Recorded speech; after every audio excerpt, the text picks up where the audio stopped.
Today we're going to actually talk about the tailstock. The tailstock is actually a very integral part in turning and on the lathe itself, but there's a couple different features to keep in mind when you're looking at that. One of the key features is your live center or the accessories you can put onto the tailstock. This one comes with a live center. A lot of them do have what's called a self-ejecting.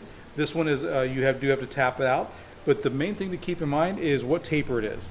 This one is a number 2 Morse taper, just like the headstock. Most lathes these days will match their headstock and tailstock as far as the taper on that. The big thing to keep in mind when you're using this is when you're buying your accessories, you can actually get a Jacobs chuck or different live center systems that will accomplish your turning goals.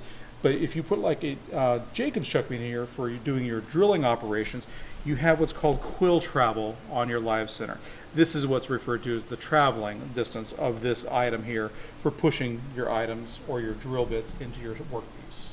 This does also lock in place with a lever on top, and it will keep it from moving and vibrating loose, so this is very important to do. The other feature on this tailstock is that this one is a ratcheting locking down mechanism. Some do have a cam locking mechanism, as we discussed in our previous video on the banjo. If you didn't catch that one, that's here. So if you tighten that down, what will happen is when you go to tighten this will lock up, and this will lock your tailstock in place.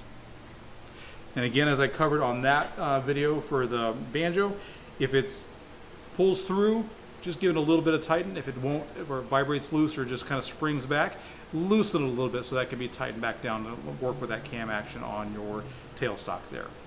All right, and that pretty much covers the tailstock today. If you have any other questions, please comment below or feel free to email us. We will address those if you have any questions. My name's Tim. Thanks for watching our videos today.